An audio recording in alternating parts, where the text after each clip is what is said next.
Que el Señor nos bendiga a todos, apreciados jóvenes, hermanos y hermanas.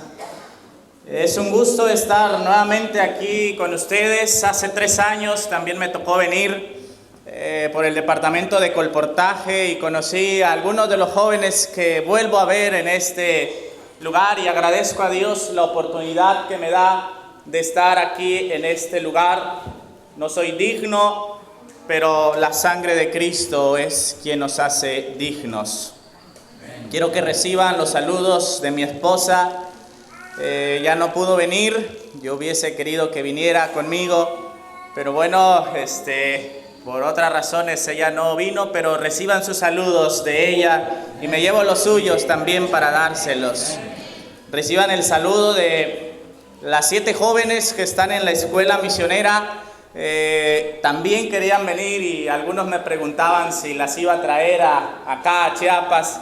Yo que más quisiera haberlas traído, tener un camión, un autobús y traerme a todos, pero tampoco se puede. Pero reciban el saludo de ellas, reciban el saludo de mi papá, el hermano Pablo Rodríguez les manda saludos, y de los hermanos allá en Morelos, en donde nos reunimos. Marcando la diferencia es el título de esta conferencia. Hoy tenemos edificios más altos y autopistas más anchas, pero tenemos temperamentos más cortos y puntos de vista más estrechos. Gastamos más, pero disfrutamos menos. Tenemos casas más grandes, pero familias más chicas. Tenemos más compromisos, pero tenemos menos tiempo. Tenemos más conocimiento, pero tenemos menos criterio. Tenemos más medicinas, pero más enfermedades. Hemos multiplicado nuestras posesiones, pero hemos reducido nuestros valores. Hablamos mucho, amamos poco y odiamos demasiado. Hemos llegado a la luna y regresamos, pero tenemos problemas para cruzar la calle y conocer a nuestro vecino. Hemos conquistado el espacio exterior, pero no hemos conquistado nuestro interior. Tenemos mayores ingresos, pero tenemos menos moral. En estos tiempos hay más libertad, pero hay menos alegría. Tenemos más comida, pero hay más desnutrición. Son días que llegan 2 sueldos a las casas, pero aumentan los divorcios. Son tiempos de casas más lindas, pero de hogares rotos.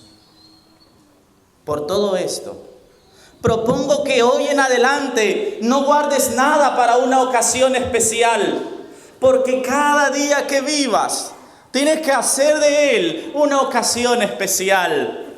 Busca a Dios, aprende a conocerle, lee más, siéntate y admira alrededor sin fijarte en las malas hierbas.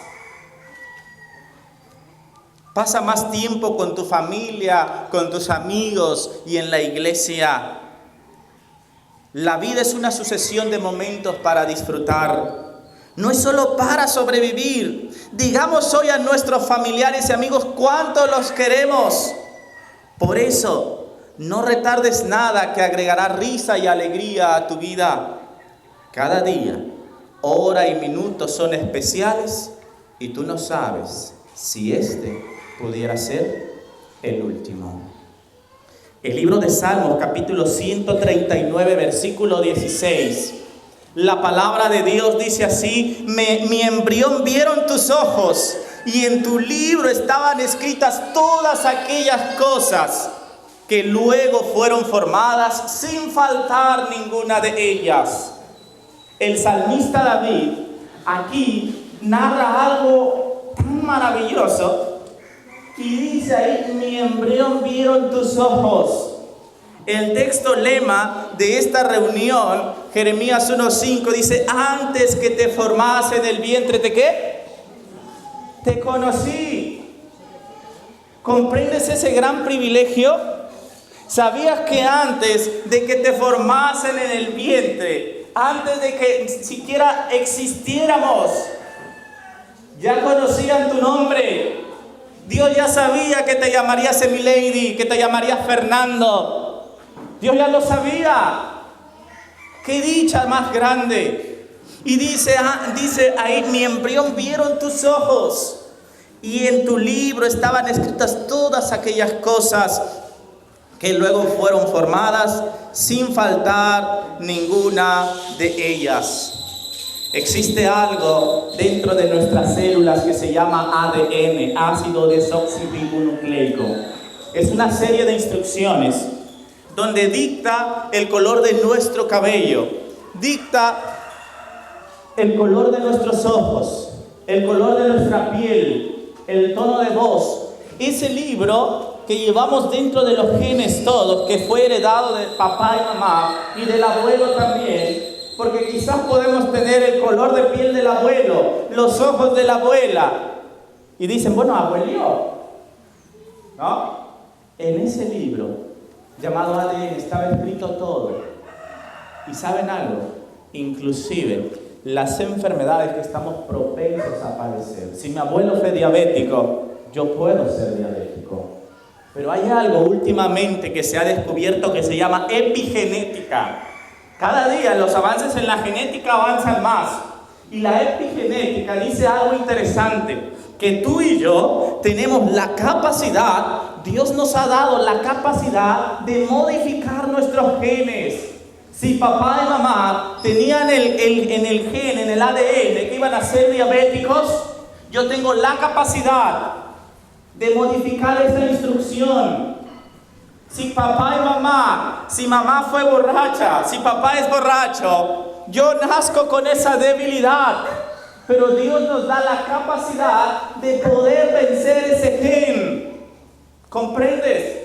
La familia en que nacimos influye mucho en nuestro comportamiento, querido joven. Pero de ti depende si lo vas a seguir o no. Si en casa papá y mamá sufren algunos problemas, hay enfermedad, hay vicios, eso no quiere decir que Dios quiere que tú lo tengas. Dios quiere que tú marques la diferencia, porque ha puesto en tu mente, nos ha puesto en nuestra alimentación la capacidad para transformar el mal en bien, para transformar esa herencia, y tú puedes romper esa herencia que tus padres te han dado de mal y transformarla en bendición. Gloria a Dios por eso, porque dice ahí, antes que te formase en el vientre te conocí. A mí eso me da alegría, que Dios ya sabía mi nombre, que Dios ya sabía de mí, que Dios ya sabía de ti, y Dios preparó este congreso para ti. Nada pasa al azar, nada viene por casualidad. Todo lo que existe, todo lo que nos pasa, Dios lo ha destinado con un propósito. Ahora, Efesios capítulo 1, 3 y 4, lo leímos al principio, dice, bendito sea el Dios y Padre nuestro Señor Jesucristo, que nos bendijo con toda bendición espiritual en los lugares celestiales en Cristo, según nos escogió en Él antes de la fundación de ¿qué? No solamente antes de que nacieras, sino que antes de la fundación del mundo. Dios ya te había ¿qué? ¿Comprendes esto? ¿Nos cabe en la mente esto? Comprendemos que antes de la fundación del mundo, Dios ya había pensado en Gustavo, ya había pensado en Denise, ya había pensado en Mario, ya había pensado en cada uno de los que estamos aquí. ¿Y para qué nos escogió? Dice, según nos escogió en Él antes de la fundación del mundo, para que fuésemos santos y sin mancha delante de Él. ¿Para qué nos escogió? Para hacer una diferencia. Dios no nos llamó para hacer algo que a la gente le dé pena. Dios no nos llamó para ser débiles y enfermizos. Dios no nos llamó para ir a la borrachera, para las drogas, para los vicios. ¿Para qué nos llamó Dios? Repitan conmigo, para ser santos y sin mancha. ¿Te lo crees? ¿Cuántos lo creen? Digan amén.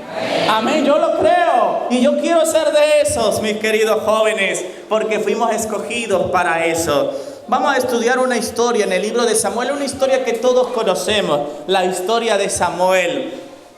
Primera de Samuel, capítulo 3, versículo 1. Dice la palabra de Dios así. Voy a esperar a que lo encuentren. Primera de Samuel, capítulo 3, versículo 1.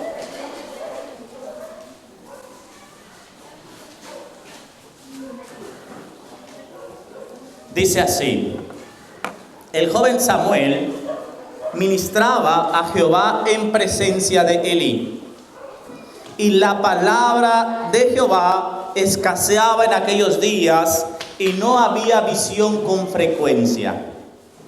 ¿Qué pasaba? Dice, aquí nos habla acerca de Samuel, y todos conocemos la historia de Samuel, nos la contaron cuando éramos niños, cuando salíamos a la clase, a la escuela sabática infantil, nos contaron la historia de Samuel, el pequeño sacerdote. ¿Cuántos la conocieron cuando eran niños? Levanten la mano. Yo la conocía. Qué bueno que tú la conocías. Bueno, hoy la vamos a estudiar de nuevo, pero para jóvenes. Sí, también para niños y también para adultos. Aquí nos habla que Samuel estaba ahí, pero ¿qué pasaba con la palabra de Jehová? ¿Qué dice? Que la palabra de Jehová, ¿qué cosa? Escaseaba. ¿Qué quiere decir que la palabra de Jehová escaseaba? Que no había manifestación profética en aquel entonces. Que no había profetas. No había. Y dice que también no había visión. El versículo 2 al 4. Aconteció un día, dice así, que estando Elí acostado en su aposento, cuando sus ojos comenzaban a oscurecerse, de modo que no podía ver, Samuel estaba durmiendo en el templo de Jehová, donde estaba el arca de Dios. El día miércoles hablábamos de un niño que estaba en el templo. ¿Quién era? Era Jesús, a los 12 años. ¿Sí? ¿Sabías tú que Samuel también tenía 12 años cuando sucedió esta historia? ¿Alguien lo sabía? Bueno, ahora ya lo sabe. Tenía 12 años Samuel cuando estaba en el templo. ¿Sí? Y dice ahí, y antes que la lámpara fuese apagada, Jehová llamó a Samuel y él respondió, heme aquí. Samuel escuchó una voz que decía, Samuel, Samuel. ¿Y qué hizo Samuel? Como buen chico, como buen joven, se levantó y fue corriendo a ver a quién. A Elí. Y le dijo, aquí estoy, me has llamado. Y Elí dijo, no, yo no te he llamado, anda y acuéstate. Bueno, quizás estaba soñando, pensó, quizás algún ruido, y nuevamente Samuel, Samuel, y nuevamente se levanta Samuel y va con Elí. 3 veces pasó eso. Y Elí comprendió que era la voz de ¿quién? Que era la voz de Dios. Y Elí le dijo a Samuel que era la voz de Dios. El versículo 9, Elí dijo a Samuel, ve y acuéstate. Y si te llamare dirás, habla Jehová porque tu siervo oye. ¿Cómo tenía que responder Samuel? Amén. Habla Jehová que tu siervo oye. Y ahora quiero que regresemos un capítulo antes. Primera de Samuel 2:26. Dice así. Y el joven Samuel iba creciendo y era acepto delante de Dios y delante de ¿quién? De los hombres. Era muy joven, era un niño, era un adolescente, como muchos de los que están aquí. ¿Cuántos de los que están aquí tienen 12 años? Levante la mano. 12 años. ¿Hay uno? ¿Una? ¿Nada más uno? 13 años. De 12 a 15, levante la mano. Muy bien, eso me da gusto. Gracias, pueden bajar la mano. Samuel estaba en esa edad. Y dice ahí la palabra de Dios, que el joven Samuel iba creciendo y era acepto delante de Dios y delante de los hombres. Esto me recuerda a lo que decía de Jesús. Me recuerda lo que decía de Juan el Bautista. Y ahora leamos 1 Samuel 3:19. Dice: y Samuel creció y Jehová estaba con él, y no dejó caer en tierra ninguna de sus palabras. Y todo Israel, desde Dan hasta Beerseba, conoció que Samuel era ¿qué? Fiel profeta de Jehová. La sierva del Señor dice que Samuel tenía 12 años y la gente sabía que él era el profeta del Señor. Qué dicha sería tener a niños, a jóvenes, adolescentes que predicaran el mensaje de salvación. ¿No les gustaría, hermanos adultos? Que en lugar de que predicara a alguien más joven que tuviera una vida consagrada al Señor. Amén, hermanos. Dice la sierva del Señor, dice que tenía 12 años. Dice, manuscrito 51 del año 1900, dice: el Señor aceptó a Samuel desde su misma niñez porque tenía corazón puro y reverencia a Dios. Una vida consagrada como fue la de Samuel es de gran valor a la vista de Dios. ¿Qué es lo que Dios ve? Dios ve nuestro corazón. Y tú, a su vista, si tú llevas una vida consagrada, si tú entregas tu corazón, aunque pequeño, a un corazón joven, sin experiencia, tu corazón tiene gran valor a la vista de Dios. Quizás en casa no nos valoren. Quizás en la escuela se rían de ti. Quizás en la escuela por como vistes te digan monja. Quizás en la escuela porque no haces lo que hacen otros chicos te digan que eres homosexual. Pero a la vista de Dios, tú eres de gran valor a sus ojos. Tú eres de gran valor a la vista del Señor. Si los jóvenes de hoy en día se consagran como lo hizo Samuel, el Señor los aceptaría en su obra.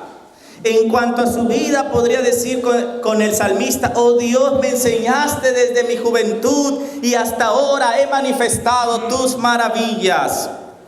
Ahora, dice, aquí hay algo interesante, hermanos, que a mí me sorprendió, y esto es para los adultos. La sierva del Señor dice, en la carta 33 de 1897, dice: el Señor dejará a un lado a ancianos y experimentados padres relacionados con su obra si descuidan su deber en su vida hogareña.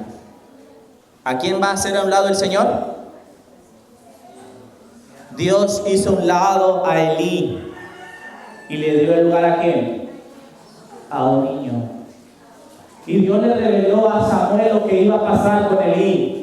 Y Dios le dijo a Samuel lo que iba a pasar con Elí. Y este Samuel temblaba, tenía miedo de decirle a Samuel.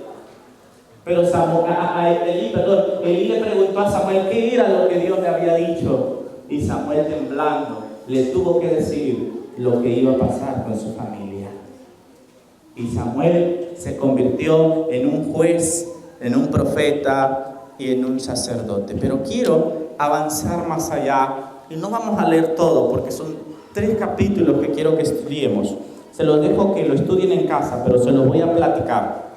El capítulo 4 nos narra una historia bien interesante, que es la que quiero hablar. Ya nos dimos cuenta que Dios puede utilizar a los jóvenes. Y Dios quiere utilizar a los jóvenes que marquen la diferencia. Quiere utilizar a los jóvenes que consagren su vida a nuestro Señor Jesús. Dios quiere hacerlo, Dios quiere usarte. Pero vamos a analizar lo que pasó en 1 Samuel capítulo 4. No lo vamos a leer por el tiempo, pero te lo voy a narrar. En aquel entonces, el pueblo de Israel estaba en guerra contra los filisteos. Y se fueron a la batalla. Pero pasó algo allá en la guerra. El pueblo de Israel se traba en combate. ¿Y quién perdió la batalla? Los israelitas, el pueblo de Dios, perdió la batalla. Y la palabra de Dios dice que fueron heridos como 4,000 hombres del pueblo de Israel. Y ellos se preguntaron, ¿qué ha pasado? Tenemos profetas, tenemos sacerdote. Pero ¿por qué perdimos la batalla? Y a dos jóvenes también, dijeron, vamos por el arca del pacto. ¿El arca del pacto en qué lugar estaba? En el lugar santísimo del santuario, ¿sí? Ahí estaba. ¿Quién era el único que podía entrar a ese lugar?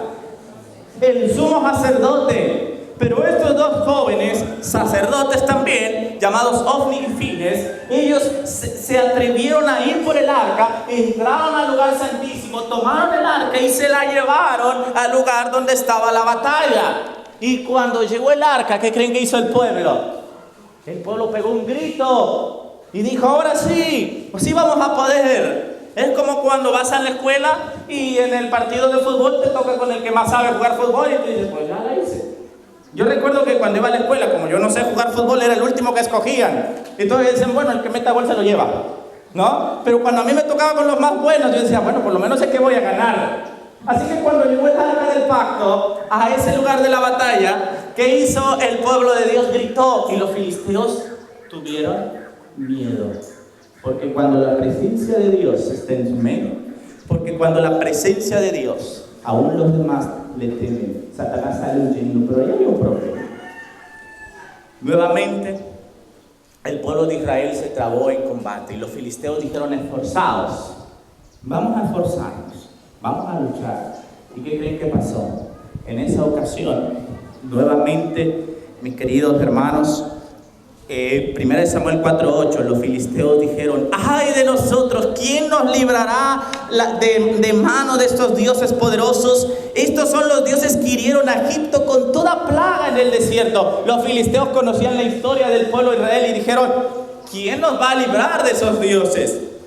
Pero nuevamente se trabaron en combate y ya no fueron 4,000, fueron 30,000 hombres a pie, dice la Biblia, que cayeron ahí. Creo que no menciona los que iban a caballo. 30,000 hombres cayeron y lo peor, ¿saben qué fue? Que el arca del pacto, ese cofre que tenía dentro las tablas de la ley, que tenía un recipiente con el maná, que tenía la vara de Aarón, esa arca fue ¿qué? Fue robada. Y esos dos chicos, esos dos jóvenes, Ofni y Fines, fueron muertos en esa ocasión. ¿Qué quiere decir esto?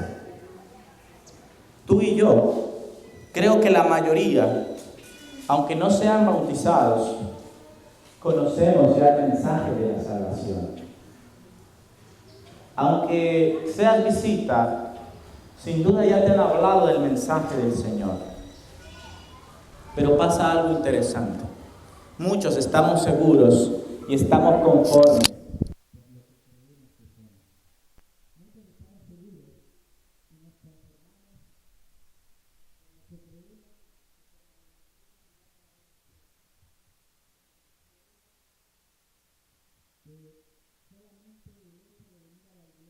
Va a salvar.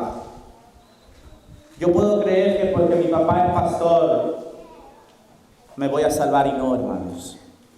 Si tú no haces la diferencia, si tú no cambias, si no obedecemos esa ley que está dentro de esa arca, hermanos, la bendición de Dios no la llevamos con nosotros. Y estos dos sacerdotes perdieron la vida. Ahora, ya que se llevaron el arca, ¿qué creen que pensaron los filisteos? Ya tenemos el arca, ahora sí, nuestro Dios Dagón y los dioses del pueblo de Israel somos invencibles. Y la palabra de Dios dice que se llevaron en ese asalto feroz, quitaron el arca, ¿sí? Y ahora los filisteos estuvieron sobre el pueblo de Israel. Ahora los israelitas se hicieron esclavos de los filisteos y se llevaron esa arca del pacto al templo de Dagón. La historia dice que Dagón era un dios que era mitad hombre y mitad pez, ¿sí? De aquí para abajo era pez y de aquí para abajo era hombre, ¿sí? Así era, como un sireno, por así decirlo. Entonces pusieron esa arca ahí en ese lugar donde estaba Dagón. Y los filisteos, bueno, estaban contentos porque dijeron, ahora sí tenemos todo. ¿Qué más necesitamos? Tenemos a Dagón y tenemos los dioses que hicieron maravillas con los israelitas. Y al otro día, cuando ellos fueron a ver el arca, ¿qué había pasado con Dagón? Dice que se había postrado, se rompió la parte humana de Dagón, de esa figura, cayó al suelo y estaba postrado. Y los filisteos lo tomaron y lo depositaron. Nuevamente lo colocaron. Y al otro día, ¿qué pasó? Otra vez amaneció igual. Ahora, ¿por qué el arca del pacto hizo un daño? ¿Por qué ese objeto hizo un daño con los enemigos del pueblo de Dios y con los que se dicen ser pueblo de Dios no hizo nada? ¿Tendría un poder ese cofre? No, hermanos, no tienen poder los cofres. No tienen poder las tablas de la ley. De nada sirve la vara de Aarón. De nada sirve el maná que representa la reforma pro salud si no lo hacemos una realidad en nuestras vidas. De nada sirve guardar el sábado si no lo hacemos de corazón. De nada sirve traer falda larga, traer manga larga y cara larga. De nada sirve si no lo hacemos ¿de qué? De corazón. De nada sirve venir a un congreso si te trajeron a fuerzas. Si tu papá no te dio permiso de ir a otro lado, de nada sirve, hermanos. De nada le servía el arca del pacto al pueblo cuando eran infieles delante de Dios. Entonces, ese ídolo, ellos creían, se imaginaban que el poder que hasta entonces había acompañado el arca sería suyo. Pero dice, y que unido al poder de Dagón serían invencibles. Ahora, ¿qué pasó? Cuando ellos se dieron cuenta que su Dios caía cada vez, mejor sacaron el arca y la pusieron en otro lado. Pero la Biblia dice en el capítulo 5 de Primera de Samuel, versículo 6, dice, y se agravó la mano de Jehová sobre los de Asdod y los destruyó y los hirió con tumores en Asdod y en todo su territorio. Cuando esa arca la pusieron ahí y se cayó el dios Dagón, la mandaron a Asdod, la sacaron de ahí y la pusieron en otro lado. ¿Pero qué pasó? Dice que los hirió ¿con qué? Pero hay otra versión que dice que los hirió con almorranas. ¿Alguien sabe qué es una almorrana? Hemorroides. ¿Sí? La Biblia dice que ellos sufrieron esa enfermedad, sufrieron tumores. Se la llevaron a Asdod y les dio tumores. Y hubo esa peste. Y luego el versículo 7, y viniendo esto, los de Asdod dijeron, no quede con nosotros el arca del Dios de Israel, porque su mano es dura sobre nosotros y sobre nuestro Dios Dagón. Primero ellos dijeron, ya la tenemos. Y después dijeron que no se quede aquí. ¿Qué quiere decir esto? Dios, hermano, estaba obrando. No era ese objeto, no era ese cofre. Dios les quería enseñar una lección a los filisteos. Lo que no pudieron hacer los hombres, lo que no pudo hacer un ejército, lo estaba haciendo el poder de Dios. ¿Sí? Después de Asdod, el arca la mandaron a Gat. Y después de Gat la mandaron a Ecrón. ¿Y qué creen que dijeron los de Ecrón? En el versículo 10 dice, cuando el arca de Dios vino a Ecrón, los ecronitas dieron voz diciendo, han pasado a nosotros el arca del Dios de Israel para matarnos a nosotros y a nuestro pueblo. Ellos ya tenían miedo de que el arca viniese a ese lugar. Ya temían de que el arca llegara y dijeron, ya pasaron, nos la mandaron para matarnos. Primero la deseaban y después ¿qué? La aborrecían. Primero querían tener ese objeto porque creían que tenía poder, pero después que estaban diciendo, no, mejor llévenselo para otro lado porque aquí ya no nos sirve. Y ellos hicieron algo. ¿Qué vamos a hacer con esa arca que nos está haciendo daño? Y sus sabios, sus adivinos dijeron, póngala en una yunta de vacas que estén criando, que tengan becerro y que nunca se les haya puesto una yunta, y hagan un carro nuevo, madera nueva, coloquen allí el arca y hagan tumores y hagan ratones, porque el arca también la pusieron en un campo y dice que ese campo se llenó de ratones, de plagas y destruyó todo, no podía estar ni adentro ni afuera. Así que hicieron de oro tumores, hicieron ratones de oro y lo pusieron ahí en ese carro. Y los adivinos, dice, los sabios, el versículo 11 en adelante, dice que le dijeron, póngala y diríjala en dirección a Bet-Semes, una ciudad levita. Y ellos dijeron, si las vacas guían esa carroza, ese carro, lo guían hacia Bet-Semes, sabemos que fue el poder de Dios. Pero si las vacas no se van para ningún lado, sabemos que fue un accidente, fue una coincidencia. Entonces construyeron eso, hicieron esa carroza, colocaron allí el arca y esas dos vacas que tenían pesadito. Esas vacas pudieron haberse regresado porque tenían crías, pero esas dos vacas avanzaron hacia Bet-Semes y los príncipes de los filisteos iban allí, vigilando para dónde se iban. Y el arca del pacto, transportada por estos dos animales, fue llegada a Bet-Semes. Bet-Semes significa la casa del sol. El versículo 6, capítulo 6, versículo 12, dice, y las vacas se encaminaron por el camino de Bet-Semes y seguían el camino recto, andando y bramando sin apartarse a derecha ni a izquierda. Y los príncipes de los filisteos fueron tras ellas hasta el límite de Bet-Semes. Patriarcas y Profetas 6:38 dice, la presencia divina acompañaba el arca y ésta llegó con toda seguridad al lugar señalado. ¿Era accidente lo que le pasó a los filisteos?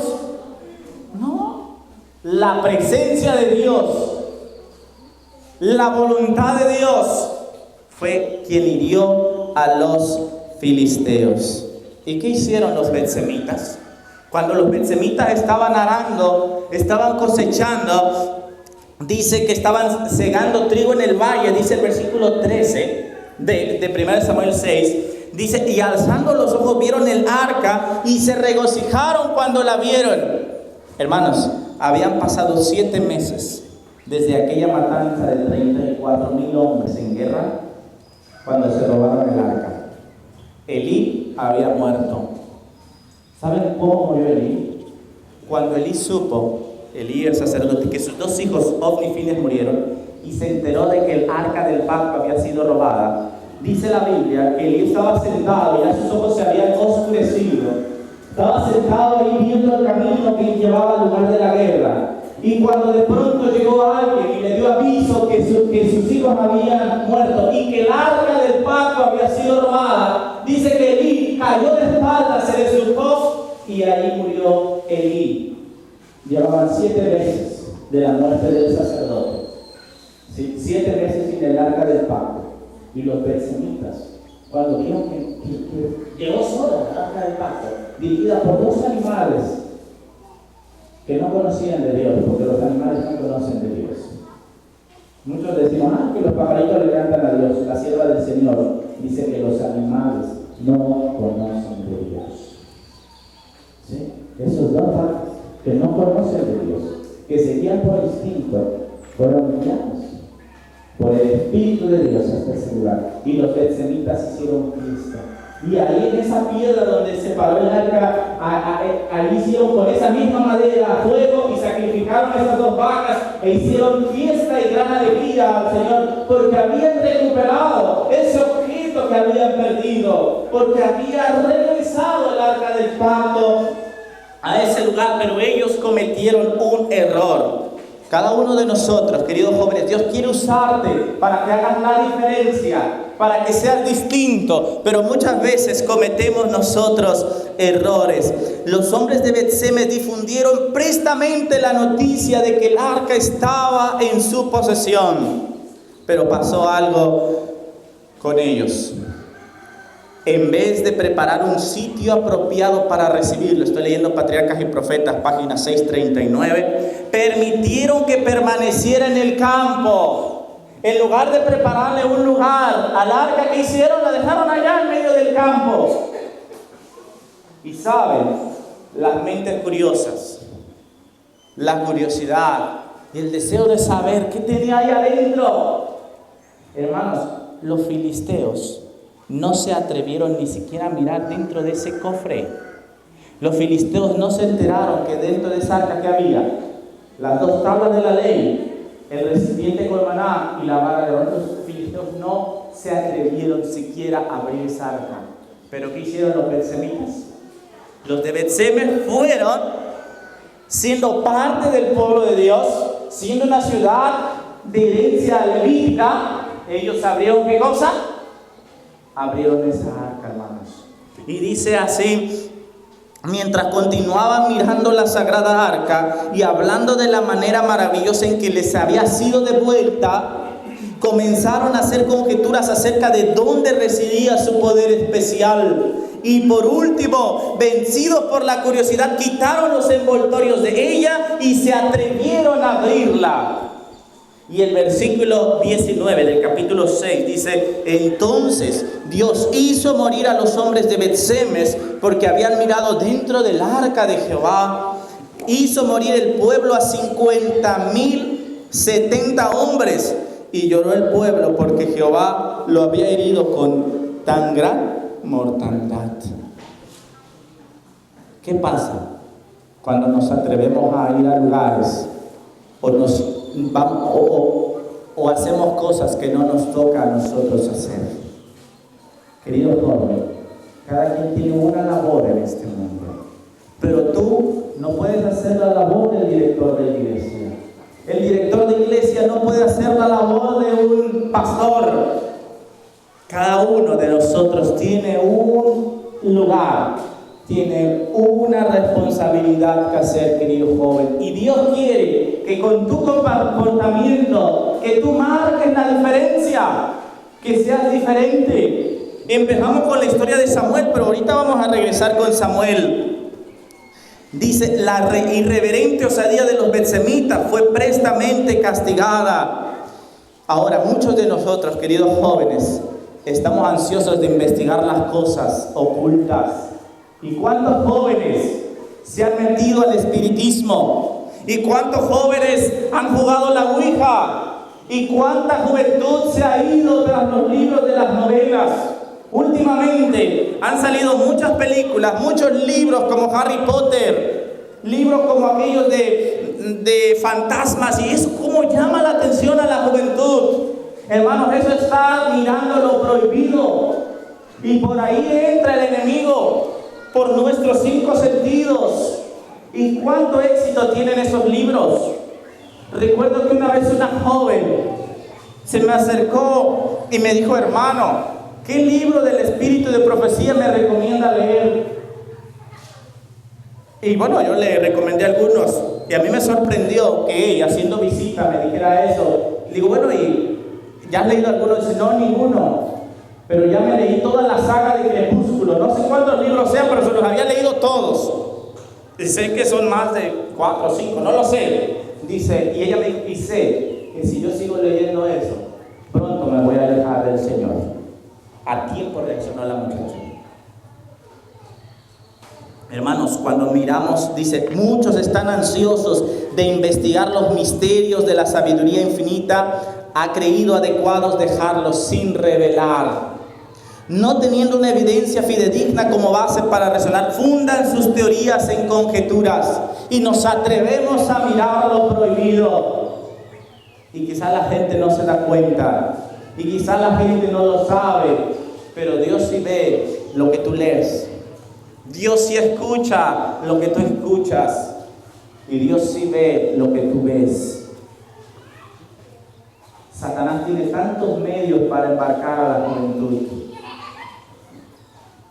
En cierta ocasión un hombre empezó a meterse en el espiritismo, en el satanismo, en la meditación, en la yoga, en ese tipo de cosas.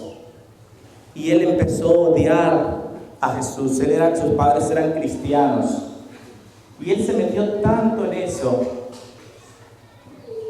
Y le digo lo que pasó. Llegó el momento en el que ese espíritu, que él creía que era el Espíritu Santo, le empezaba a decir: ve a predicar, haz esto. Y aquel hombre, como un títere, se movía para todos lados lo que ese espíritu le daba a conocer. Y hermano, él hablaba con ese espíritu, lo conocía. En su casa ese hombre tenía un altar con una estrella de 5 picos y siempre ahí se hincaba y hablaba con Jesús. Ahorita les explico qué pasaba. Y un día, ese Jesús le dijo, tienes que entrar a una iglesia y bautizarte. Pero ¿cómo voy a bautizar ahí? Tienes que hacerlo, te necesito adentro de esa iglesia. Y ese hombre fue y se bautizó. Y empezó a hacer una labor dentro de una iglesia cristiana, a llevar a la gente a la meditación, a llevar a la gente a la yoga. Pero de pronto, él escuchó otra voz, tienes que ir a aquella iglesia. Y él decía, no, ¿cómo ir a otra iglesia? Pero había 2 voces, una decía, ven, y otra decía, no vayas. Y fue a esa iglesia, y dentro de esa iglesia había una biblioteca. Y una voz le dijo, entra a la biblioteca. Y había otra voz que decía, no entres. Y una voz le decía, tienes que entrar. Y otra voz decía, no entres, no entres, no entres, está prohibido. Pero ese hombre entró a la biblioteca y se dirigió hacia un libro. Y dijo, toma el libro. Y la otra voz le decía, no lo agarres. Y decía, agarra el libro. Y él tomó ese libro y lo abrió. Y en ese libro encontró la descripción que la hermana White da acerca de Satanás. ¿Alguien la ha leído? Cuando la hermana White, Dios le da una visión de cómo es Satanás. Su frente dice que se inclina desde acá, que aún tiene la apariencia de un ser superior, ¿no? Pero dice que sus arrugas le cuelgan. Ese hombre leyó esa descripción. Y en ese momento, ¿saben qué hizo? Cerró el libro y dijo, no puede ser. El Jesús que yo estoy obedeciendo es este hombre.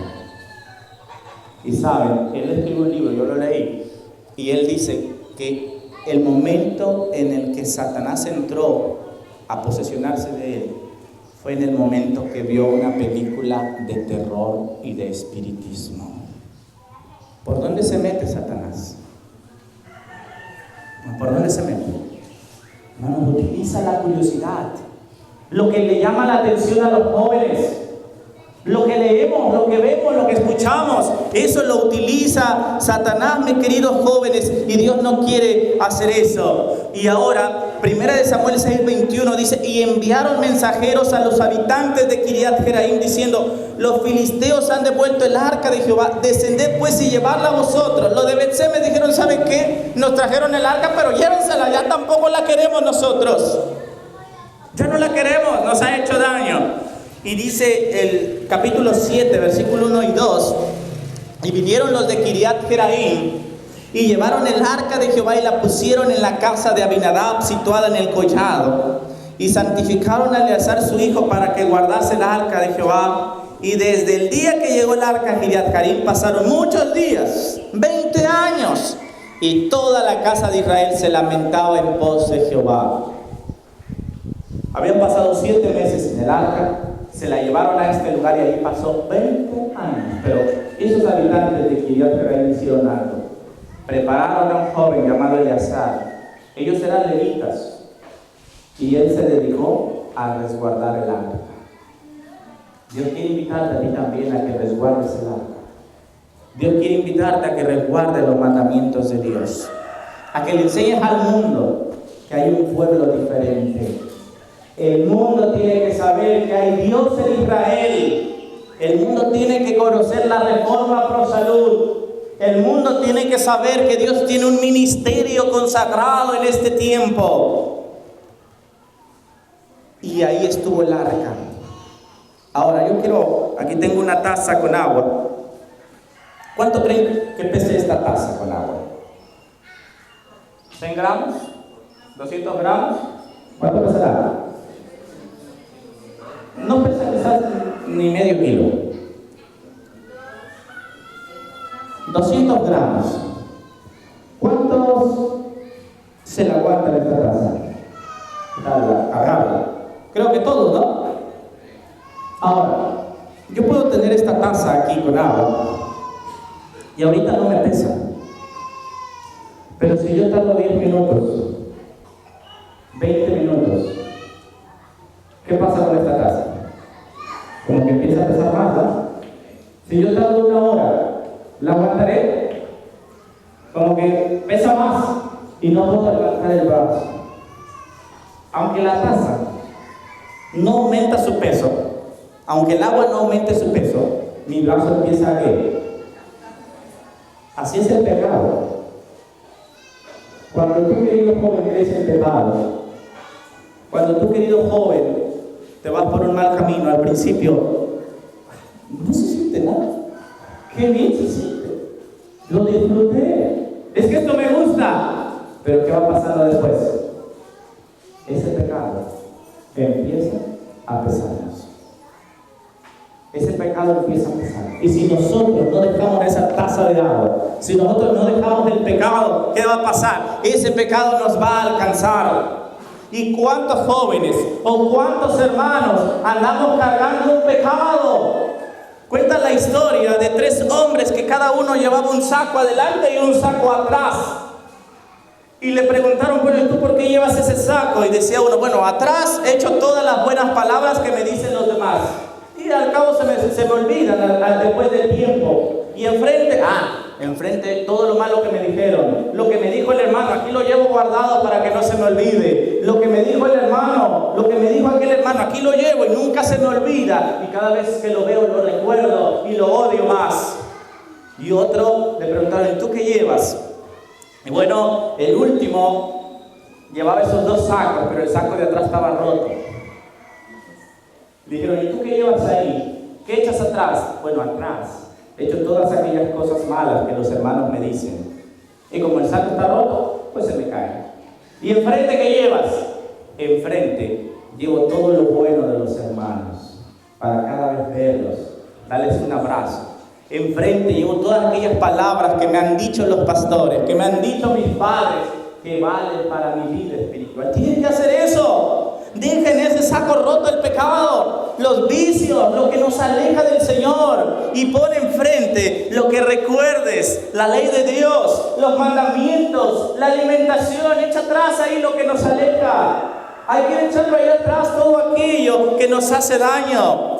Y el libro, el capítulo 7, versículo 3, habló Samuel a toda la casa de Israel diciendo, si de todo vuestro corazón os volvéis a Jehová, ¿qué dice ahí? Quitad los dioses ¿qué? ¿Y cuánto queremos quitar los dioses ajenos? ¿Cuánto queremos hacer a un lado todo aquello que nos estorba? Dice, quitad los dioses ajenos y astarot entre vosotros y preparad vuestro corazón a Jehová y solo a él servid y os librará de las manos de los filisteos. ¿Quiénes son los filisteos actualmente? El mundo, el pecado. ¿A qué le entrega el joven el dinero cuando va al cine? ¿A qué le entrega el joven el dinero cuando se compra un celular para escuchar música del mundo? ¿A quién se lo estamos entregando? ¿A quién le estamos sacrificando nuestros dones? ¿A quién le entrega el joven las fuerzas cuando en lugar de ir a la iglesia se va el sábado a jugar fútbol porque tanto nos gusta? ¿A quién le entregamos la fuerza? No es pecado hacer deporte,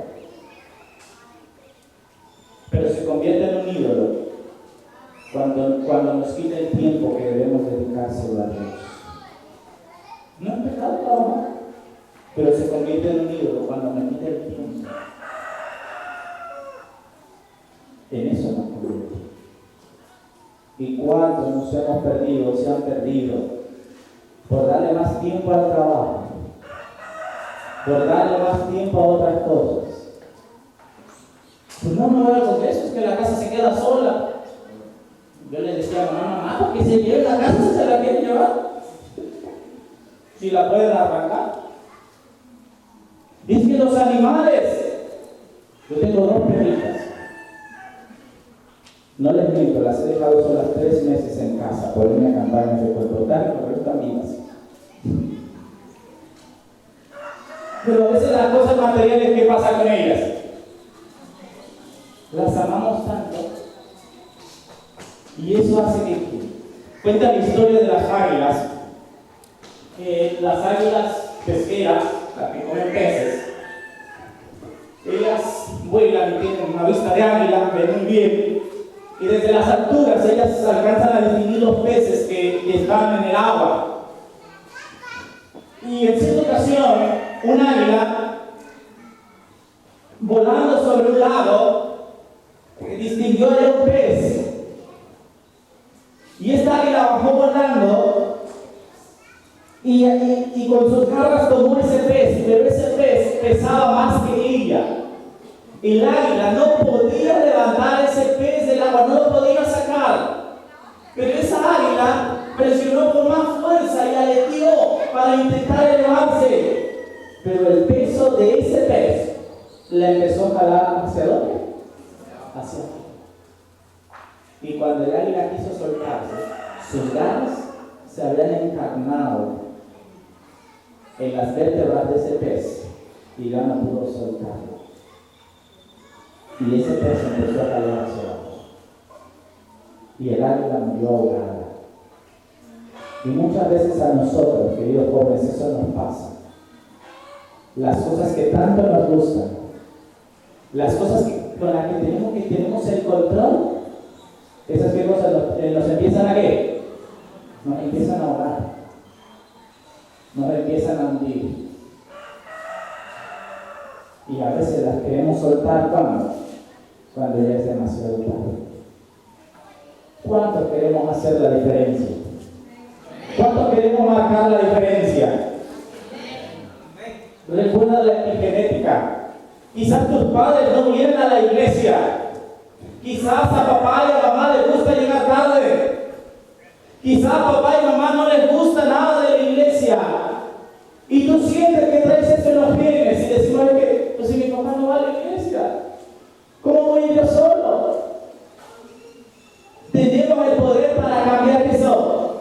Si papá, si mamá han alejado de Dios, si sientes que están luchando solo, si sientes que ya no puedes, recuerda que Dios puso en ti el poder del Espíritu Santo para cambiar. Y fuiste elegido desde antes de la fundación del mundo para que fuésemos santos y sin mancha delante de nuestro Dios.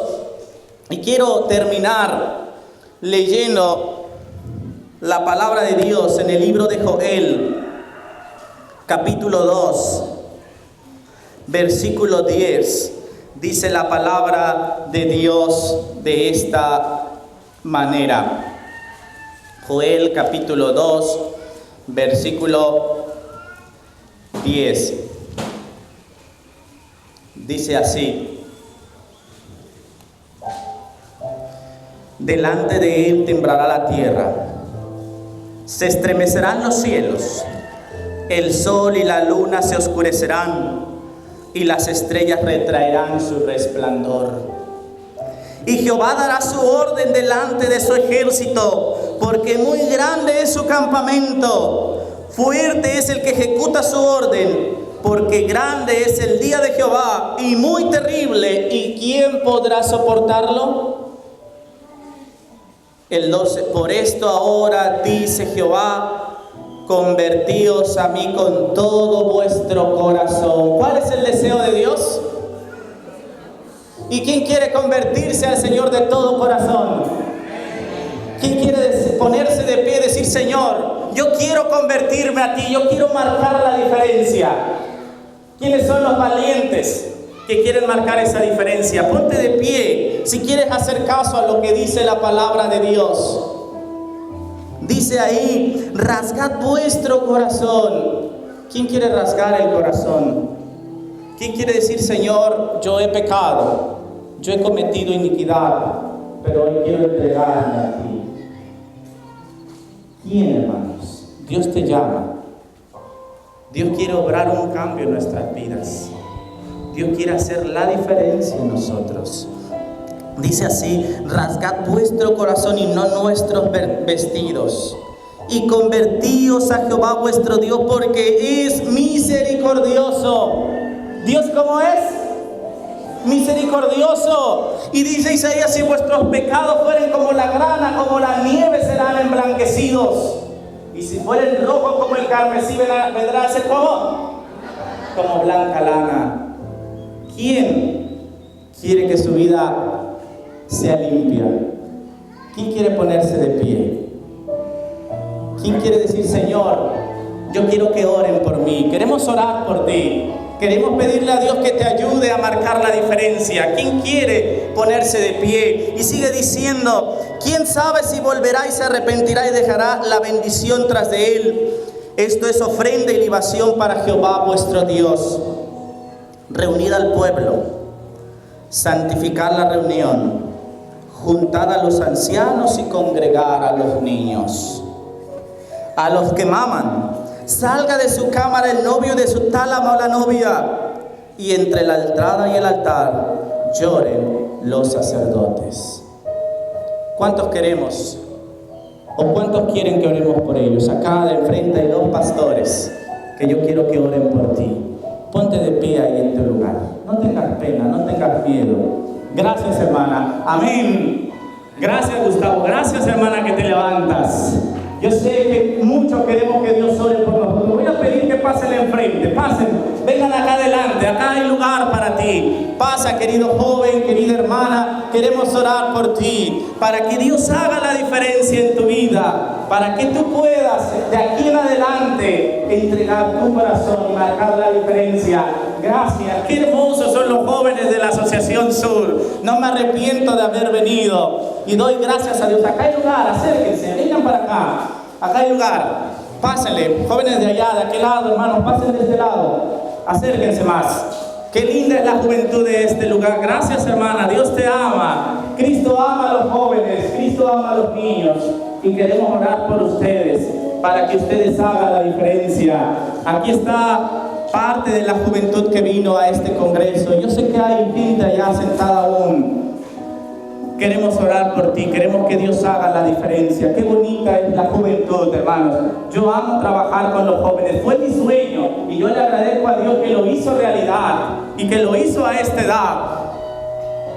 Dios te ama y yo quiero que los 2 pastores que están acá oren por ustedes.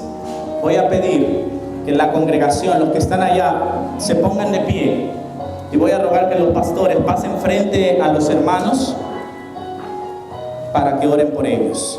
Oren, voy a pedir que oren por todos aquellos jóvenes que han pasado, a que hagan la diferencia, ¿sí? Y que puedan entregar su vida a Jesús. Los de atrás se ponen de pie y los que están aquí enfrente se arrodillan junto con los hermanos para orar. Vamos a hacer 2 oraciones, una a cada uno de ustedes.